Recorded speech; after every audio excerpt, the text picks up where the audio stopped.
बार दिल्ली में ध्रुव राठी की सरकार, 27 साल बाद बीजेपी की वापसी, आम आदमी पार्टी की हार।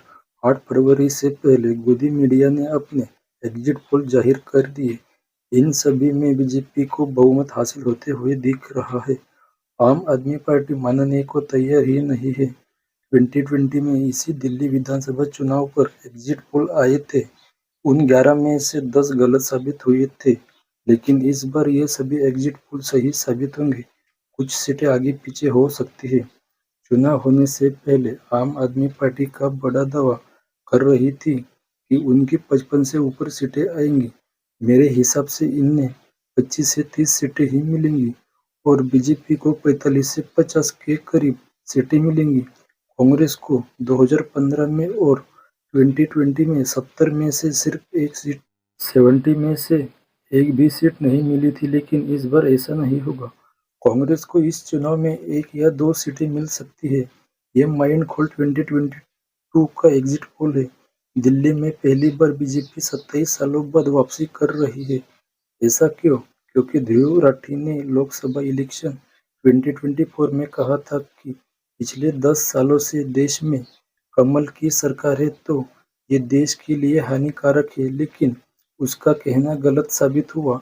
अब दिल्ली विधानसभा चुनाव में उसका यही सेंटेंस सही साबित हो रहा है। इसलिए दिल्ली में पिछले 10 सालों से केजरीवाल की सरकार है तो ये दिल्ली के लिए हानिकारक है। ऐसा दिल्ली के लोगों ने इशारों में जवाब दे दिया। सबके अपने अपने ओपिनियन होते हैं, किसी के सही साबित होंगे तो किसी के गलत। ये पॉलिटिक्स है तो आम बात है। मैंने कुछ इंटरव्यू देखे हैं लोगों के।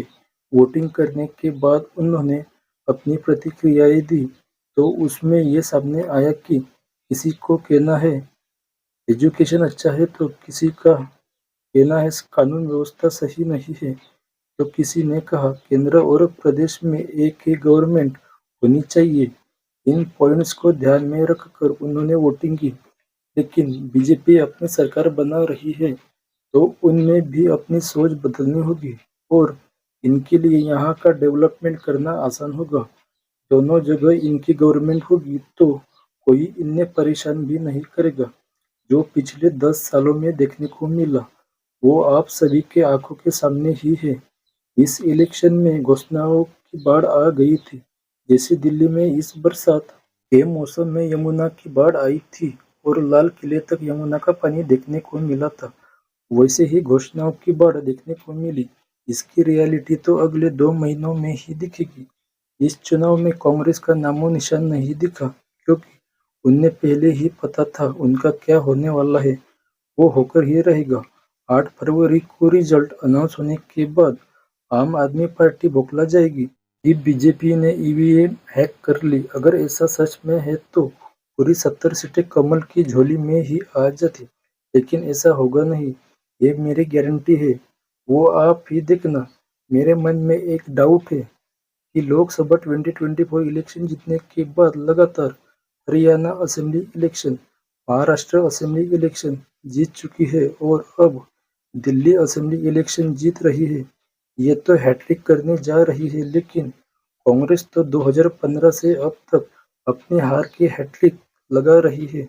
आम आदमी पार्टी की इस बार मुंह की खानी पड़ेगी। हारने के बाद आपके सभी नेता दिल मिला जाएंगे कि कमल ने हमारे साथ ठीक नहीं किया। इधर अमित शाह जी और मोदी जी हंस हंस कर ठहाके लगाएंगे। यकीन नहीं तो आप ही देखना, ये सच है या झूठ। केजरीवाल जी को तो अब अपने शराब घोटाले के केस से ही फुर्सत नहीं मिलेगी। उन पर अब जिम्मेदारी और बढ़ेगी अपनी पार्टी को नए तरीके से खड़ा करने की। इसका रिजल्ट 2029 के असेंबली इलेक्शन में दिखेगा। उस टाइम देखेंगे। अभी तो इस सिचुएशन पर फोकस करते हैं कि अभी दिल्ली के लोगों को किन किन चुनौतियों का सामना करना पड़ रहा है, वो क्रमानुसार आगे है। पॉल्यूशन में आज़ादी कब मिलेगी पता नहीं। इसका क्लियर सॉल्यूशन ये है कि केजरीवाल चुनाव से पहले अपने भाषणों में कहते थे हरियाणा, उत्तर प्रदेश, मध्य प्रदेश, पंजाब, इन चारों सरकारों को मिलकर दिल्ली के पॉल्यूशन पर काम करना होगा, तो बीजेपी के लिए ये काम आसान होगा। पंजाब को छोड़कर बाकी तीनों राज्यों में बीजेपी की सरकार है। पंजाब के गवर्नमेंट को भी अपनी नीयत साफ रखकर दिल्ली के लिए मदद करनी होगी। अगर केजरीवाल जी की नीयत साफ है तो वो ऐसा जरूर करेंगे। अब दूसरा पॉइंट ये है यमुना की अब दूसरा पॉइंट है यमुना को साफ करना। इस चुनाव प्रचार में यमुना के खराब हालत को लेकर काफी राजनीति देखने को मिली। बीजेपी के लिए यमुना को साफ करना कोई मुश्किल काम नहीं है। वो इसलिए केजरीवाल जी ने अपने चुनाव प्रचारों में कई बार कहा है कि उनके पास यमुना को साफ करने की पूरी योजना है। अगर सच में ऐसा है तो वो योजना 8 फरवरी के बाद बीजेपी को दे देनी चाहिए। अगर बीजेपी को ये योजना पसंद आती है तो वो यमुना को साफ सुथरा करने के लिए ज्यादा टाइम नहीं लगाएगी।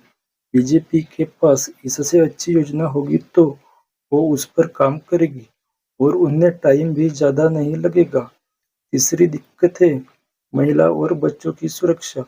आम आदमी पार्टी के कई नेताओं ने कहा है कि किडनैपिंग के हर दिन 17 मामले सामने आते हैं और रेप के भी, क्योंकि पुलिस प्रशासन यूनियन मिनिस्टर यानी अमित शाह के हाथों में है, ना कि आम आदमी पार्टी के। इसको लेकर दिल्ली के लोगों के मन में भी काफी शंकाएं दिखी, लेकिन अब ऐसा नहीं होना चाहिए। इसके बाद दिल्ली की सुरक्षा व्यवस्था में बदलाव आना चाहिए और वो लाकर ही रहना होगा। चौथा पॉइंट है हेल्थ केयर। इसको लेकर भी काफी बयानबाजी देखने को मिली। सच में आम आदमी पार्टी ने मोहल्ला क्लिनिक बेहतर बनाए हैं तो उसे और बेहतर करने की जरूरत कमल को है। फिर इनके पार्टी का कोई भी नेता आंखों का ऑपरेशन करवाने लंदन नहीं जाएगा। इसी मोहल्ला क्लिनिक में ऑपरेशन हो जाएगा। राघव चड्ढा जी के बारे में बता रहा हूँ।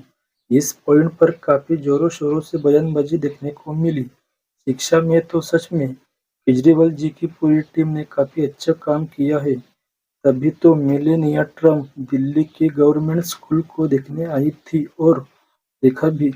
लेकिन भारत के आज तक के हिस्ट्री में दिल्ली की गवर्नमेंट स्कूलों को छोड़कर बाकी सभी स्टेट की गवर्नमेंट स्कूलें गई गुजरे हालत में दिखती है।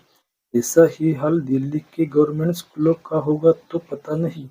यहाँ के गवर्नमेंट स्कूल के स्टूडेंट्स का माइंड डेवलप होगा तो वो गवर्नमेंट से क्वेश्चन करेंगे। इसी पॉइंट को ध्यान में रखकर हर राजनीतिक पार्टी अपनी प्लानिंग कर कर सरकार चलाती है। शायद आगे भी ऐसा ही करेंगे तो पता नहीं। दिल्ली को सबसे बड़ी दिक्कत है पानी की। यहाँ पर पानी की प्रॉब्लम हर गवर्नमेंट में देखने को मिलती है। आम आदमी पार्टी का कहना है इन्होंने इस पर भी पूरा प्लान बनाकर रखा है। दिल्ली की सभी झुग्गी झोपड़ियों तक सोने के शॉवर से पानी पहुंचाने का प्लान इनके पास है। थोड़ा सा कष्ट कर कर कमल को ये प्लान देने का कष्ट करेंगे। वो इस पर काम करेंगे और टाइम की भी बचत होगी।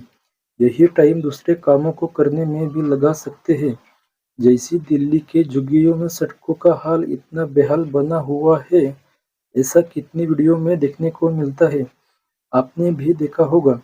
शायद वहाँ के लोग जो 24 घंटे ऐसे हालात में रहते हैं तो उन्हें ही ज्यादा पता है। हम और आप सिर्फ ये देख सकते हैं। रियलिटी में ग्राउंड लेवल पर देखने में और समझने में अंतर है। सीवरेज की समस्या तो है, इस पर समय के साथ काम होना जरूरी है। अगर यहाँ के लोगों की हेल्थ अच्छी रहेगी तो इनकी इनकम में भी बढ़ोतरी देखने को मिलेगी और गवर्नमेंट को टैक्स मिलेगा। इससे दोनों का प्रॉफिट है। इसमें दोनों का प्रॉफिट है, जनता का और गवर्नमेंट का। काश ऐसा भारत के गवर्नमेंट स्कूलों के बारे में देखने को मिलता तो कितना अच्छा होता। लेकिन अभी भी वक्त है, बदला हो सकता है। दिल्ली के गवर्नमेंट स्कूल किस हाल में दिखेंगे अगले 5 साल में, ये तो आने वाला वक्त ही बताएगा और दिखेगा। भारत देश का सेंटर पॉइंट दिल्ली ही है, तो किसी भी कंट्री का सबसे पहला देखने का नजरिया उस देश की राजधानी पर फोकस होता है।